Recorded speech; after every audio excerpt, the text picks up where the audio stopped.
आमे आपनको सबुबले किछि दुख सुख संदेह अंधविश्वास एवं किछि रोमांचकर खबर परिवेषण करि आसुछु। किंतु आज यही खबर गोटे कहानी उपर आधारित। जो बापा माँ एते दुख कष्ट सही पिलांको बड़ करिथांती, वर्तमान एबे तांकर शेष ठिकणा पालटिछि वृद्धाश्रम। ए कथा आमे कहूनु, एही विजुअल देखिबा परे आपण निजे बुझिजिबे।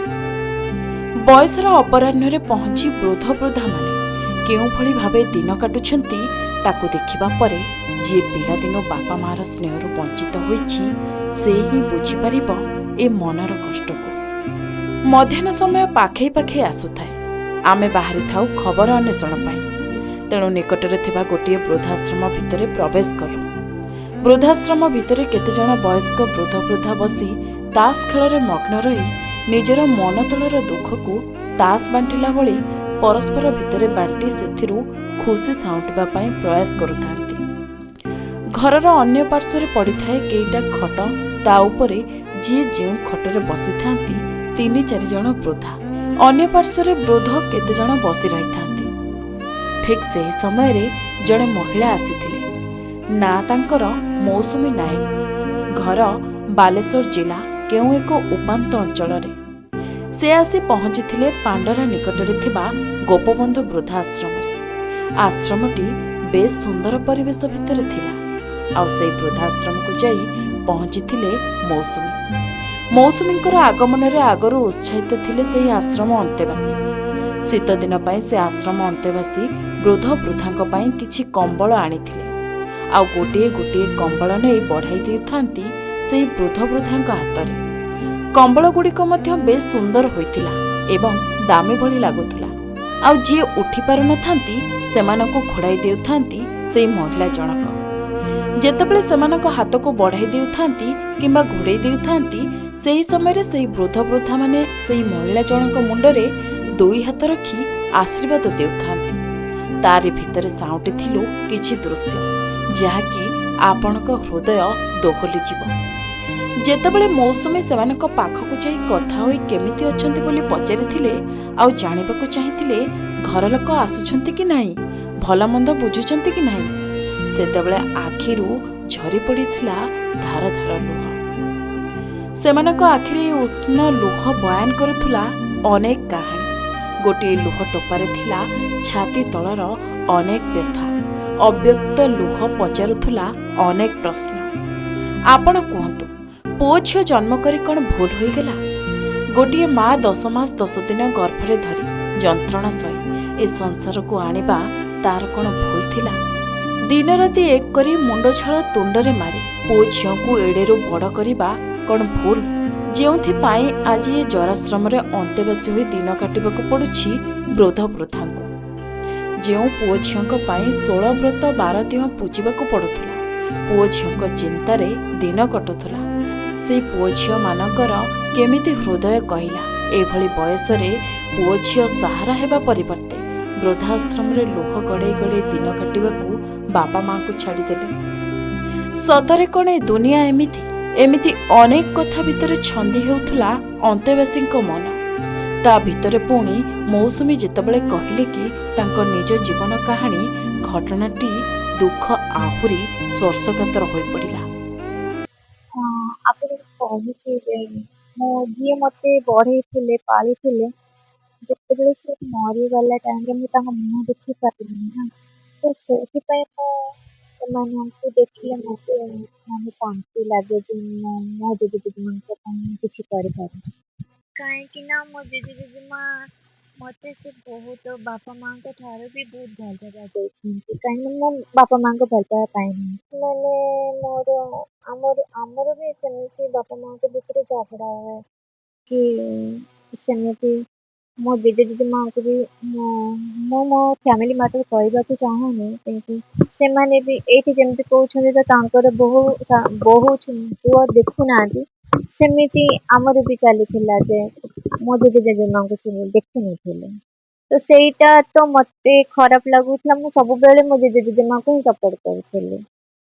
ଆଉ ସେଇଥିପାଇଁ ହଁ ଆଉ ମତେ ସେମାନେ ଭଲ ପାଇଲେନି ଯେ ମୁଁ ତାଙ୍କୁ ସବୁବେଳେ ସପୋର୍ଟ କଲି ବୁଢା ବୁଢୀ ନା ତ ବୁଢା ବୁଢୀକୁ ଏମିତି କରିବା ଠିକ ନୁହେଁ ନା ସେଇଥିପାଇଁ ମୁଁ ତାଙ୍କୁ ସପୋର୍ଟ କଲି ତ ସେଇଥିରୁ ସେମାନେ ମତେ ଦୂରେଇ ଦୂରେଇ ଗଲେ ଆଉ ମୁଁ ମାନେ କିଛି ଦିନ ପାଇଁ ନୁହେଁ ମୁଁ ଟ୍ରାଏ କରିବି ମୁଁ ସବୁଦିନ ଏମିତି ଯୋଡି ରହିବା ପାଇଁ ଏମାନଙ୍କ ପାଇଁ କିଛି କରିବା ପାଇଁ ଲାଇଫରେ ମୁଁ ଯାହା ବି ଇନକମ କରିବି ମୋର କିଛିଟା ମୁଁ ଦେବି ଏମାନଙ୍କ ପାଇଁ ହିଁ ଦେବି ମୁଁ ପ୍ରାୟ ଲୋକ ଯିଏ ଅସୁବିଧାରେ ଥାଆନ୍ତି କି ମତେ ରାସ୍ତା କଡରେ ଯିଏ ବି ଯାହା ବି ମାଗନ୍ତି ମୋ ପାଖରେ ପଇସା ଯଦି ବି ନଥିବ ମୁଁ ମାର୍କେଟ ଯାଉଥିବି ବି କିଛି କିଣିବା ପାଇଁ ଯଦି କିଏ ଗୋଟେ ମାଗିଦେଲା ତ ମୁଁ ନ କିଣିକି ବି ମୁଁ ତାଙ୍କୁ ଦେଇଦିଏ। ସେ କହିଲେ କେମିତି ବାପା ମା ଛାଡ଼ି ଚାଲିଗଲେ ଜେଜେ ଜେଜେବାପାଙ୍କ ପାଖରେ ଜୀବନ ବିତାଇଥିଲେ ଆଉ ଆଜି ଏମାନଙ୍କ ପାଖକୁ ଆସି ଏମାନଙ୍କୁ ନିଜର ମଣିଷ ଅର୍ଥାତ୍ ଜେଜେ ଜେଜେମା କରି ସେମାନଙ୍କ ଆଖିରୁ ଲୁହ ପୋଛୁ ପୋଛୁ ନିଜେ ମଧ୍ୟ କୋହରେ ଡୁବି ଯାଇଥିଲେ। ଆମେ କେବଳ ଏତିକି କହିପାରିବୁ ସମସ୍ତଙ୍କୁ ଅନୁରୋଧ ଆପଣମାନେ ଥରେ ଭାବନ୍ତୁ ସେଇ ଦିନଗୁଡ଼ିକୁ ମା ବାପାଙ୍କ ପରିଶ୍ରମକୁ ଦୁଃଖ ଯନ୍ତ୍ରଣାକୁ। ଦର୍ଶକ ବନ୍ଧୁ ଯେଉଁ ପୁଅ ଝିଅମାନେ ଆଜି ଏ ବାପା ମାଙ୍କୁ ପର କରିଦେଇଛନ୍ତି ସେ ବାପା ମା ଆଜି ଆଉ ରାସ୍ତା କଡ଼ରେ ନୁହନ୍ତି ଏଇ ଛାତ ତଳେ ଏ ବୃଦ୍ଧାଶ୍ରମରେ କେହି ଜଣେ ଆପଣେଇଛନ୍ତି ସେ ପୁଣି ପୁଅ ହେଇକି ଆପଣେଇଛନ୍ତି ଆଉ ବାପା ମା ଭଳି ସ୍ନେହ ଦଉଛନ୍ତି ସେମାନଙ୍କର ପ୍ରତ୍ୟେକ କଥା ବାପା ମାଙ୍କ ଭଳି ସେବା କରୁଛନ୍ତି ସେମିତି ଜଣେ ମହାନ ହୃଦୟର ମଣିଷ ଆମ ସହିତ ଯୋଡ଼ି ହେବେ। ଆସନ୍ତୁ ଆମ ସହିତ ଯୋଡ଼ି ହେଇଥିବା ମଣିଷ ସହିତ ଆମେ କଥା ହେବା। ଇଏ ହଉଛନ୍ତି ସେଇ ମଣିଷ ଟିକେ ପରିଚୟ ନବା କେ ନ୍ୟୁଜକୁ ମୋ ଆପଣଙ୍କର ନାଁ ସ୍ୱାଗତ। ମିଲୁ ଖୁଣ୍ଟିଆ ଉତ୍କଳମଣି ଗୋପବନ୍ଧୁ ଆଦର୍ଶ ବୃଦ୍ଧାଶ୍ରମର ପ୍ରତିଷ୍ଠାତା। ଆଜି ଆମ ଅନୁଷ୍ଠାନରେ ଜଣେ ଭାଇଙ୍କର ଏଇ ପ୍ରୋଗ୍ରାମରେ ଆପଣମାନଙ୍କ ସହିତ ମିଶିବା ଦେଖା ହେବା ବହୁତ ଭଲ ଲାଗୁଛି। ଆଜି ଏମିତି ଆପଣମାନେ ଆସିଲେ ମୋତେ ବହୁତ ଖୁସି ଲାଗିବ। ମୋ କହିବା କଥା ହେଲା ଯେତେବେଳେ ଆପଣ ଏଇ ଯୋଉ ବୃଦ୍ଧାଶ୍ରମର ବୃଦ୍ଧା ବୃଦ୍ଧଙ୍କୁ କେମିତି କଣ ଆପଣେଇଲେ କାହିଁକି ଆପଣଙ୍କର ଅଲଗା ଦିଗ ଥିଲେ ମଧ୍ୟ ଏଇଟା ଗୋଟେ କରିବା ଏଠି ଟଙ୍କା ଖର୍ଚ୍ଚ କରି ବୃଦ୍ଧାଶ୍ରମ କରିବା ଏମାନଙ୍କୁ ଆପଣେଇବା ଭିତରେ କଣ? ସମାଜରେ ବହୁତ ଅବହେଳିତ ଲୋକ ଅଛନ୍ତି। ସମସ୍ତଙ୍କ ମନୋବୃତ୍ତି ସମାନ ନୁହେଁ, ସମସ୍ତଙ୍କ ମାନସିକତା ବି ସମାନ ନୁହେଁ। ତେଣୁ ମୋର ମାନସିକତା ହେଲା ମୁଁ ଯେଉଁ ସୋସିଆଲ ୱାର୍କ କରେ ଆପଣମାନେ ଆଜି 20 ବର୍ଷ ହେଲା ମୁଁ ସମାଜ ଲୋକମାନଙ୍କ ସେବା କରୁଛି ଡାକ୍ତରଖାନା ପାଇଁ ବ୍ଲଡ ଡୋନେସନ୍ ପାଇଁ ଗଛ ଲଗାଇବା ପାଇଁ ପ୍ରତ୍ୟେକ ଯେତେ ସମାଜର ମଙ୍ଗଳ କାର୍ଯ୍ୟରେ ମୁଁ ସବୁବେଳେ ନିୟୋଜିତ ହୁଏ। ନିଜର ସମୟ ହଉ ନିଜର ଦିନ ରାତି କରି ସବୁ ଲୋକମାନଙ୍କ ସେବା କରେ। ତେଣୁ ଏଇଟା ସେଇ ଭିତରେ ଗୋଟେ ଯୋଡ଼ି ହେଇଯାଇଥିଲେ ତେଣୁ ମୁଁ ଏଇଟା ଗୋଟେ କରିବାକୁ ନିଷ୍ପତ୍ତି ନେଇଥିଲି। ଏଇଟା ଗୋଟେ କାହିଁକି ଆପଣ ଆଣିଲେ ଏଇଟାକୁ ଏଇ ବୃଦ୍ଧା ବୃଦ୍ଧଙ୍କୁ କୋଉଠି ଗୋଟେ ସେମିତି କଣ ହେଇଛି ଆପଣଙ୍କ ସେମିତି ଗୋଟେ ଘଟଣା ଯାହାକି ଆପଣଙ୍କୁ ନିଶ୍ଚୟ ମୋର ମନେ ପଡୁଛି ଥରେ ଏମିତି ଗୋଟେ ପେପରରେ ବାହାରିଥିଲା କିଛି ଅସହାୟ ବୃଦ୍ଧା ବୃଦ୍ଧି ଅଛନ୍ତି ଅବହେଳିତ ଅବସ୍ଥାରେ ଯେଉଁ ସହଜ ବ୍ୟକ୍ତି ଚାହିଁବେ ସେ ଯେଉଁ ସାହାଯ୍ୟ କରିପାରିବେ ମୁଁ ସେମାନଙ୍କୁ ଦେଖିବାକୁ ଯାଇଥିଲି।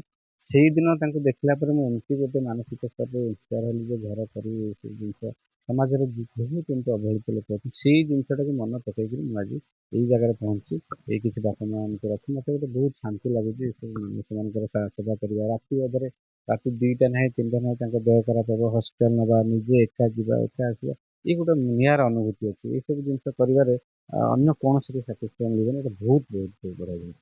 କଥା ଦେଖନ୍ତୁ ଏମାନେ ବୃଦ୍ଧା ବୃଦ୍ଧ ଏମାନେ ପ୍ରତ୍ୟେକ ସମୟରେ ୟାଙ୍କ ପାଇଁ ଆପଣଙ୍କର ମନୋବଳ ସହିତ ଦେହର ବଳ ସବୁ ଦରକାର କିନ୍ତୁ ଆପଣ କେମିତି କଣ ୟାକୁ ସବୁ ଉପର ବାଲାଙ୍କର ଗୋଟେ ଆଶୀର୍ବାଦ ରହିବ ଏସବୁ ଜିନିଷ କଲେ ମୁଁ ଏକା ପାରେନି।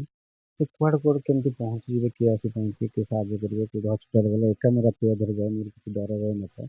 ଉପରବାଲାଙ୍କର ଅଛି ଆଶୀର୍ବାଦ ନିଶ୍ଚିତ ମୁଁ ଯେହେତୁ ଲୋକମାନଙ୍କର ସେବା କରୁଛି ତେଣୁ ମୋତେ ଗୋଟେ ଆପେ ଆପେ ବଳ ଯୋଗାଡ଼ ହେଇଯାଏ ବଳ ସାହସ ହେଇଯାଏ ତେଣୁ ମୁଁ ତ ଆଗକୁ ଯାଏ ଏବଂ କାମ ମଧ୍ୟ କରିକିରି ଆମେ ପୁଣି ସେଇ ଜାଗାରେ ପାଇଁ ପହଞ୍ଚୁଛୁ। ଏଇ ଗୋଟେ ଅଲଗା ନିଆରା ଅନୁଭୂତି। କୁହନ୍ତୁ ଏଇଠି ଯୋଉ ଆପଣ ଆସିଲେ କେତେ ବର୍ଷ ହେଲାଣି ଏଇଟା କରିଛନ୍ତି? ମୋର 4 ବର୍ଷ ହେଇଗଲାଣି 2021 ମସିହାରେ ଚାଲିଛି।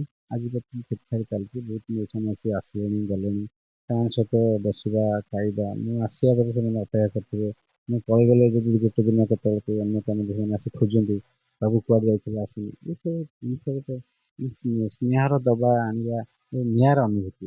ଟିକେ କୁହନ୍ତୁ ଆପଣ ଯୋଉଠି ଅନ୍ୟର ବାପା ମା ମାନେ ସେମାନଙ୍କର ପୁଅ ଝିଅ ଏମାନଙ୍କୁ ଯୋଉଠି ପର କରିଦଉଛନ୍ତି ସେମାନଙ୍କ ପାଇଁ ଆପଣଙ୍କର